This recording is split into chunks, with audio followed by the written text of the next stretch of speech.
Akkam jirtu barattoota annagaa kooti nageenyi koo bakka jirtanitti isin haa qaqqabu. Ana Shannaafiin jedhama from Haramaa University College of Technology irraa.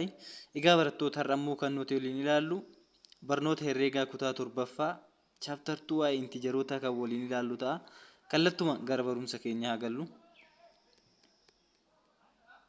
Egaa barattoota lama qabxii tokko kan ammoo itu lama tuqaa tokko keessa deebii lakkoofsa lakkaawii fi lakkoofsota hundaa jedha. Kana jechuun keessa deebii jechuun isaatiyyuu kana dura boqonnaa kutaa jaffaa irratti waa'ee dhuma lakkoofsa lakkaawii akkasumas immoo waa'ee lakkoofsa hundaa barattanii jirtu.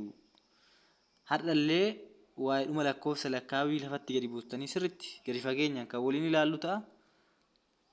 Kanaafuu tuutni lakkoofsa lakkaawii mallattoo naatiin moggaafama. Barattoota asitti wanti isin beeksisuu barbaadu tokko gilgaala yookaan ammoo itu gocha qabxii tokko lama qabxii tokko kan jettu tana eega gaafii kana yookaan ammoo hiikoo kana dubbisne kan itti ol deebinee hojjennu ta'a. Kanaafuu tuutni lakkoofsa lakkaawii mallattoo naatiin moggaafama. Tuutni lakkoofsa lakkaawii mallattoo naatiin moggaafama. Akkasumas ammoo lakkoofsi lakkaawii tokko irraa ka'ee gara positive infinity yookaan ammoo itu lakkoofsa positive dhuma hin qabneetti akka deemu beekuu qabdanii jechuudha. Lakkoofsa lakkaawii jechuun lakkoofsa tokko irraa eegalee hanga lakkoofsa positive dhuma hin qabneetti deemu wayiiti. Is what we call natural number jedhama Ingiliffaan. Natural number jedhama lakkoofsi lakkaawii kun iddoo bu'een isaa naadhaa jechuudha. Akkasumas ammoo itu tuuta lakkoofsa hundaa jechuun tuutni lakkoofsa hundaa mallattoo waatiin moggaafama. Tuutni lakkoofsa hundaa mallattoo waatiin moggaafama. Lakkoofsa hundaa jechuun walqixa ta'aa zeeroo ida'uu naachuraal nambarii yookaan ammoo itu zeeroo makuu lakkoofsa naachuraalii. Kana jechuun maal jechuu barbaadetan isitti fakkaata? Akkuma ilaalletti zeeroo tokko lama sadii itti fufa kunillee lakkoofsi lakkaawii tokko irraa eegala garuu ammoo lakkoofsi hundaa zeeroo irraa eegala. Kanaafuu garaagarummaan isaanii sitti maal inni zeeroo qofa. Garaagarummaan tuuta lakkoofsa lakkaawii fi tuuta lakkoofsa hundaa jiru zeeroo akka ta'e beekuu qabdanii jechuudha. Garaagarummaan isaan jidduu jirtu zeeroo qofa jechuudha. Kanaafuu lakkoofsa hundaa jechuun lakkoofsa zeeroo fi lakkoofsa lakkaawii of keessatti hammatee jechuudha. Akkasitti ibsuu ni dandeessu. Anyways akka kitaaba keessanirra jiruun kinoo zeeroo tokko lama sadii lakkoofsa itti fufaan maal jedhama? Tuuta lakkoofsa hundaa jedhama jechuudha. Itti aansuun ammoo itu lakkoofsi lakkaawii fi lakkoofsi hundaa akkuma lakkoofsonni garaagaraa akkuma lakkoofsonni xiyyaarratti mul'ifamuu danda'u lakkoofsi hundaa fi lakkoofsi lakkaawiitillee xiyya lakkoofsa irratti mul'isamuu ni danda'u. Kun xiyya lakkoofsati jedhaatoo leessee. Kanaafuu zeeroon as hin jirti, tokko hin jirti, lama hin jirti, tokko hin jirti, lama hin jirti, sadii hin jirti, afur aftu samweer itti fufa dhaabbii hin qabu. Kanaafuu kun lakkoofsa lakkaawiiti kuni achi lakkoofsa lakkaawiiti. Kanaan yoo lammatu immoo itu lakkoofsa hundaa jechuudha. Kanaafuu tuuta lakkoofsa lakkaawii fi tuuta lakkoofsa hundaa akka kanatti xiyya lakkoofsaa irratti argisiisuun isinitti natti hin ulfaatu jechuudha. Afur xiyya lakkoofsaa irratti bitaa irraa gara mirgaatti yoo deemu lakkoofsi dabalaa yookaan guddachaa deemaa jedha. Kana jechuun maal isinitti fakkaate? Xiyya lakkoofsaa tokko naa fudhadhaa salphaadhumatti. Xiyya lakkoofsaa irraa kaanee kara harka bitaatti. Harki bitaan as jedhaa. Harki mirgaa immoo garana yoo deemtanii. Kanaafuu akkasitti garas deemtanii lakkoofsonni dabalaatu adeemu. Akkamitti naan jettanii? Fakkeenyaaf kun zeeroodha. Kun tokko, kun lama, kun sadii, kun afuri. Kanaafuu zeeroo irraa kaatanii tokkotti yoo dhuftan dabalte. Kunis lamaan dabale zeeroo irraa sadiin, zeeroo irraa afuriin dabalaatu deemaa jechuudha. Kanaafuu harka bitaa irraa xiyya lakkoofsaa irratti harka bitaa irraa yoggaa harka mirgaatti deemtan lakkoofsonni dabalaa akka deeman akkasumas ammoo ituu harka mirgaa irraa yoggaa gara harka bitaatti deebitan lakkoofsonni hir'achaa deemuu isaa beekuu danda'uu qabdanii jechuudha asitti. Fakkeenyaaf asitti afuriin jirti yoo gara harka bitaatti deebitan sadii tokkoon irrate afurirraa lamaan irrate afurirraa sadiin irrate afurirraa afuriin hir'ate jechuudha. Kanaafuu waliif faalladha. Gara harka mirgaa yoo deemtan bitaarraa hin dabalaa. Harka mirgaarraa ammoo gara harka bitaa yoo deebitan harka xiyya lakkoofsaa irratti hin hir'ata jechuudha. Itti aansuudhaan ammoo waa'ee itti fufaa fi dursaa lakkoofsaa yaa ilaallu. Itti fufaa lakkoofsaa jechuun maal jechuudha? Dursaa fi itti fufaa lakkoofsaa haa ilaallu. Tarii kutaa jaffaa irratti barattan natti fakkaata. Asitti rivaayizaa godhu isuma sanii. Itti fufaa lakkoofsa itti fufaa lakkoofsa 99 tana yoggaa barbaannu itti fufaa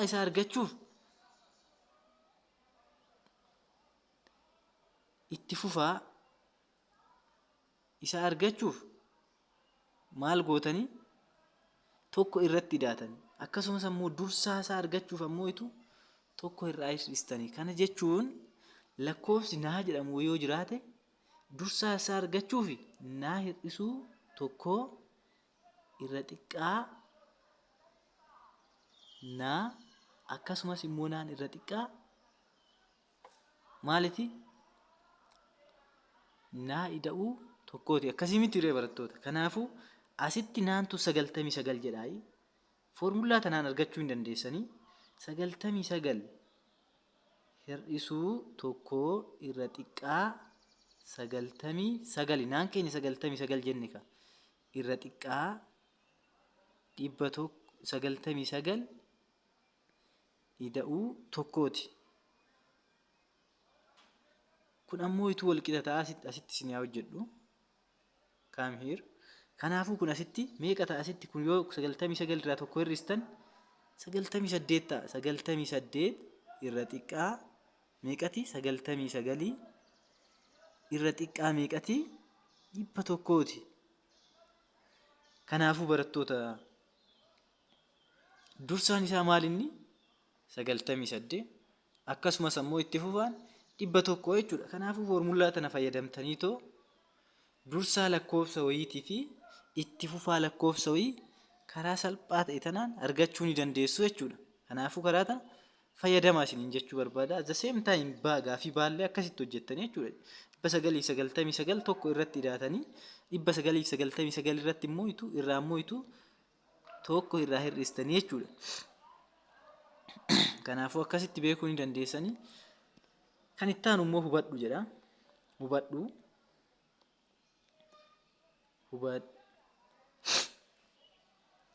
Ida'amni lakkoofsota lakkaawwii lama lakkoofsota lakkaawwii ta'anii. Maal jechuun isin barbaade? Lakkoofsa lakkaawwii lama fudhadhaa jennu lakkoofsi tokko lakkoofsa lakkaawwiiti. Akkasumas lama illee immoo lakkoofsa lakkaawwiiti. Kanaafuu lakkoofsa lakkaawwii kana lamaan yoo walitti hidhaatanii 3.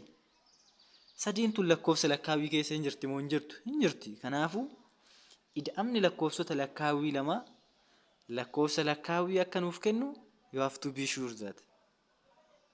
Egaa barattoota isiniif galaa jira jedheen abdii qaba.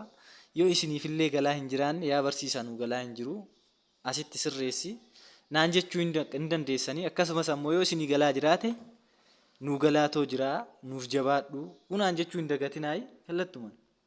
Akkasumas ammoo baay'ataan lakkoofsota lakkaawwii lama lakkoofsa lakkaawwii ta'a. Baay'ataan lakkoofsa lakkaawwii ida'amni isaanii jennee amma immoo baay'ataan yoggaa walitti baay'asni lakkoofsa lakkaawwii kana lakkoofsa lakkaawwii arganna. Kana jechuun tokko baay'isuu lama meeqa? 3. 3 ammoo lakkoofsa lakkaawwii keessatti argamti. Kanaafuu baay'inni tarii 10 baay'isuu 10 jechuu hin dandeessanii. Meeqa? 100. 100 lakkoofsa lakkaawwiiti. Kanaafuu lakkoofsa lakkaawwii lama yoo waliin baay'istan lakkoofsa lakkaawwii akka argattan beekuu qabdanii jechuudha. Itti aansuun ammoo caalmaa fi gaheen lakkoofsa lakkaawwii lama lakkoofsa lakkaawwii ta'uu dhiisu danda'a jechuudha. Caalmaa fi yoggaa lakkoofsa lakkaawii lama waliif hirtan tarii lakkoofsa lakkaawii argachuu dhabuu dandeessani. Fakkeenyaaf lakkoofsa tokko jala lammaffaan kun kan laalu hennu lakkoofsa raashinaalii ta'a. Kanaafuu kun immoo lakkoofsa lakkaawitii miti. Kanaafuu caalmaaf gaheen lakkoofsota lakkaawii lama lakkoofsa lakkaawii ta'uu dhiisuu sababa kanaaf ta'uu hin taane jechuudha. Ida'amni lakkoofsota hundaa lama lakkoofsa hundaa ta'a. Egaa akkuma laallettu barattoota 0 ida'uu tokko qixxee ta'aa tokko akkasumas ammoo 0 ida'uu 0 0dha. Kanaafuu akkuma lakkoofsa lakkaawii irratti jennee ida'amni lakkoofsota hundaa lama lakkoofsa hundaa ta'uu ni danda'u jechuudha. Itti aansuun ammoo baay'ataan lakkoofsa hundaa lama lakkoofsota hundaa ta'a. Baay'ataan lakkoofsa hundaa lama lakkoofsa hundaa ta'a. Akkamitti yoo jettan 0 baay'isuu 3 qixxee ta'aa 0dha. Akkasumaatiire 2 baay'isuu 1 qixxee ta'aa 2. 1 baay'isuu 1 qixxee ta'aa 1. Lakkoofsi kun hunduu stiil lakkoofsa hundaa keessatti ni argamu. Lakkoofsa hundaa keessatti ni argamu. Sababa kanaaf baay'ataan lakkoofsa hundaa lama lakkoofsa hundaatii jennee jechuudha. Itti aansuudhaan caalmaa fi hiramaan lakkoofsa hundaa lama lakkoofsa hundaa ta'uu dhiisuu danda'a jechuudha. Kana jechuun 1 irra lammaffaan qixxee ta'a 1 0 qabxii 5. Kanaafuu lakkoofsi kun deesimaalidha. Garuu lakkoofsi kun raashinaal nambarii jedhama. Tarii hin ilaaltan gara fuulduraa.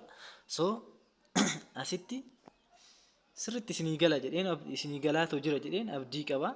Mee gocha tana haa ilaallu osoon isinitti argisiise jedhee tananii sababni isaatis wanti kitaaba keessan irra taa'e hunduu sababa malee waan hin teenyeefu sirriitti isin stiil barattoota elementarii waan taataniifu waan tokkoon kitaaba keessan irra jiru hunda ishiitu tokko laaluu qabdan jechuudha. Yoo akkas hin taane immoo jijoo qofa yookaan ammoo iddoo ijoo qofa keessa fiffiigdanii of burjaajessuu waan ta'uuf waan hundaa tokkoon kiliir godhaatoo beekuu qabdan jechuudha. Hiikoo tuuta lakkoofsa armaan gadii kenni jedha barattoota. Tuuta lakkoofsa lakkaawii maal akka ta'e hiikoo kennuun isin dhibanatti fakkaatu.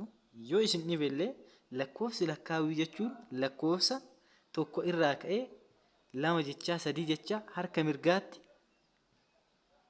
kan deemu yookaan ammoo dhaabbii kan hin qabne akkasumas iddoo bu'een isaa naa kan ta'e.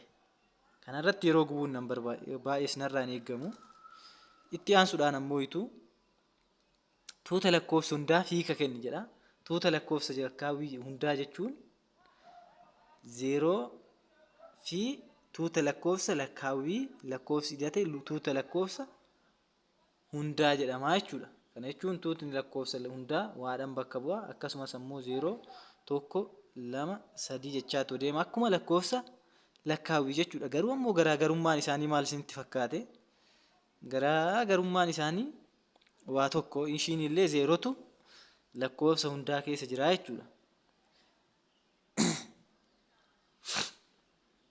Gaafii sadaffaa ammoo barbaachisummaa lakkoofsi lakkaawii jireenya keenya guyyaa keessatti qaban ibsi jechuudha. Ibsii jedha. Fakkeenyaaf lakkoofsi lakkaawii tokko irraa eegalaa. Kanaafuu barattoota hamma fakkeenyaaf muuziiwwan 10tu jira haa jennu. Muuzii 10tu jira haa jennu.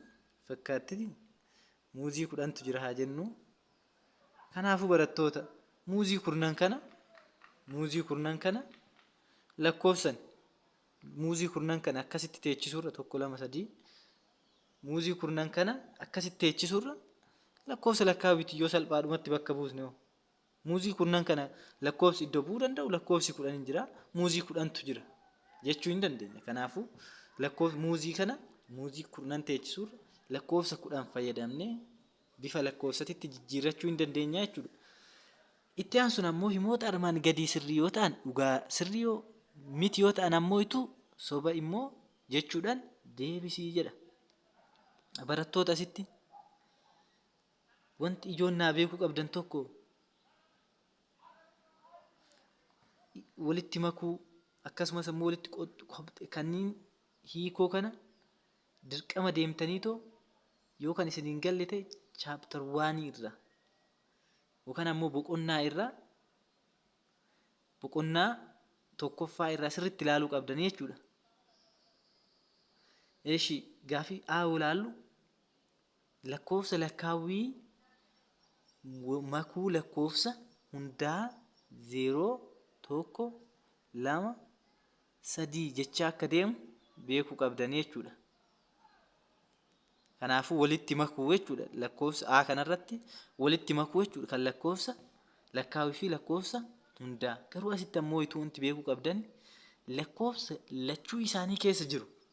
Tuni kan argisiistu kiipha baati jechuuf dirqama lakkoofsi wal fakkaataa yookaan ammoo lakkoofsa wal fakkaataa qabaachuu danda'a. Fakkeenyaaf lakkoofsi lakkaawwii kun 1, 2, 3 jechaa deema. Lakkoofsi hundaatis ammoo 0, 1, 2 jechaa deema. 0 dirqama kiipha isaanii keessatti argamuu hin qabdu. Sababni isaatis maaliifi lakkoofsa wal fakkaataa ta'uu qaba. Kan walii isaanii fudhannaa jechuudha. 3 kanaafuu kan walii isaanii akkasitti fudhataa jechuudha. Kanaafuu yeroo maraa qorumsa irratti illee wanti dhuftu tana akkamitti eeggachuu qabda seetanii kan walii isaanii keessa jiru qofa fudhattanii naachuraalii yookaan ammoo lakkoofsa lakkaawwii makuu lakkoofsa hundaa yeroo maraa 1, 2, 3 jedheetoo eegaluu qaba. 0 maal forgeet godhaa yookaan ammoo irraanfadhaa. Garuu ammoo asitti 0 itti galchuu qabdan jechuudha. Tana garaagarummaan isaanii.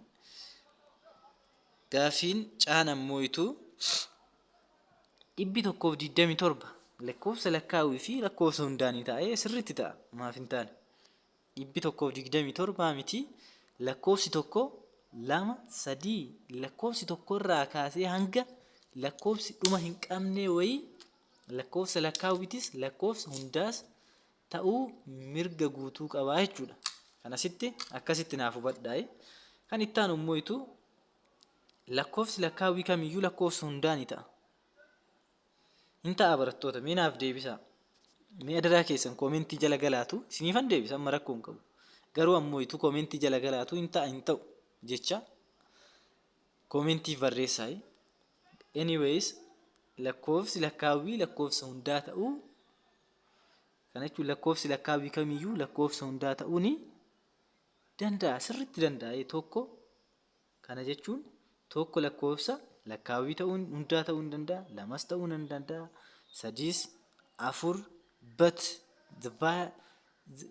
garuu ammoo faallaan isaanii ta'uu hin danda'u.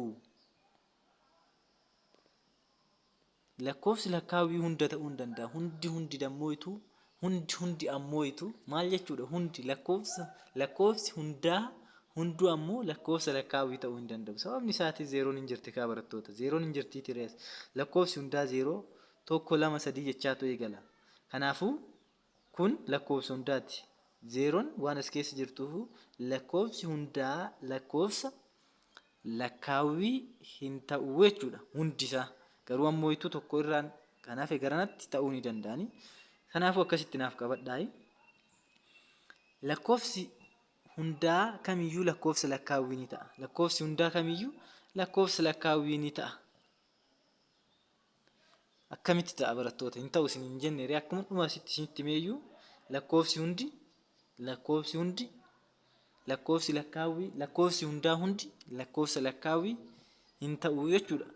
Akkasitti naaf qabadhaa tana. Itti aansuun immoo kan waliin ilaallu maal isinitti fakkaate? Seensa intijarootaati. Garuu ammoo seensa intijarootaa osoo hin eegalini fakkeenya tana hin hojjennaa. Gilgaala tana 1, 2, 3 mul'i goonee kan hojjennu ta'a. 1, 2, 3 takka ishee osoo hin hambisne. Kanaafuu isin ammoo tarii barattoonni tiitooriyaalii koo kana daawwachaa jirtan sabiskiraayibii godhuu hin dagatina ammallee. Akkasumas ammoo laayikii naaf godhaa, koomentii waliifillee sheerii godhaa. Yaa walii keessan isin qaqqabu. Stiil namni tokko qofa fayyadamaa akka hin taane ofittoo akka hin ta'inaa waliin gahaa isini. Kanaafuu waliif sheerii godhaa. Fakkeenya tana haa ilaallu. lakkoofsa lakkaawii lakkoofsa lamaan armaan gadii jidduu jiran barbaadi jedha. Lakkoofsi lakkaawii 13 fi 17 jidduu jiran 13 isiir 14 isiir 15 isiir 16 isiir 17 isiir 18 isiir 19 isiir 20. Kanaafuu lakkoofsi lakkaawii lakkoofsa 13 fi 20 jidduu jiru lakkoofsa kanneen jechuudha. 14 lakkoofsi 14 hanga 16 lakkoofsa kana jidduu jira. Kanaafuu kun kanuma nuuf ibsaa jechuudha. Itti aansuun ammoo lakkoofsi 500 fi 79 fi 588 jiru jidduu tarreessi jedha. Isinumaafan eegalee dhitoo dhiisaa. torba jedhaanii tana itti dibaatooyi 9 akkasumas 5 7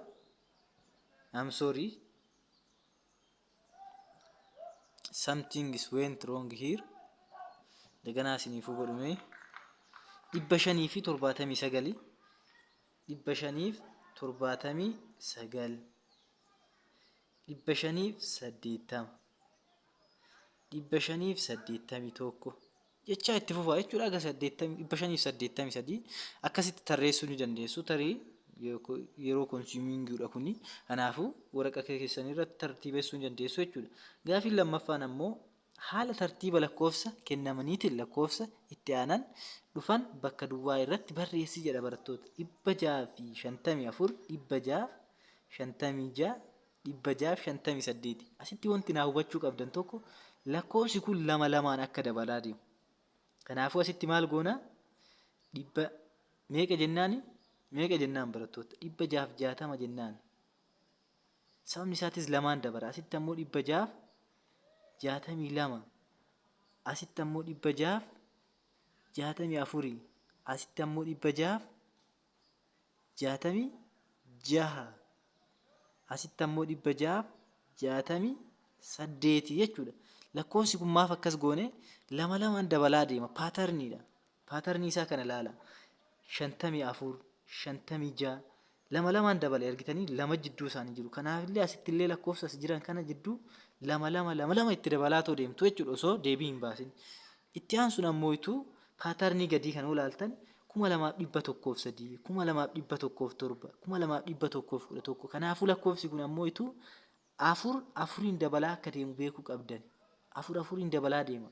Garaagarummaan jidduu isaanii afur. Kanaafillee asitti 200 fi 2111 jidduu lakkoofsa afur irratti hidhaatanii lakkoofsa afur asirratti hidhaatanii jechuudha kan argachuuf. Kanaafuu lakkoofsa irratti hidhaatan meeqa? 200 fi 2115 jettan.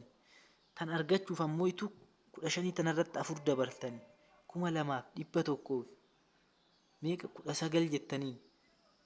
Akkasumatti kanaafis walirratti ida'aa deematu argachuu qabdan malee kallattumaan innoo godhuu qabdan. Paatarnii isaa ilaalaa. Kanaafuu kenoo asittuu isiniif deebi'ee jira. Deebii akkatti ilaaluu ni dandeessanii. This is all about our today's section. Kun har'a kilaasiin keenya har'a akkana fakkaata. Tarii barattoonni isinii galee isinitti tole subscribe fi koomentii naaf barreessaa. Warri isinitti hin tolle immoo akkasitti maaf nun barsiisne jechuu hin dandeessaniis freeweelidha mirga keessanii. Kanaafuu jajjabaadhaa. Anis fi isiniifan jajjabaadha. Nagaadhaan tura.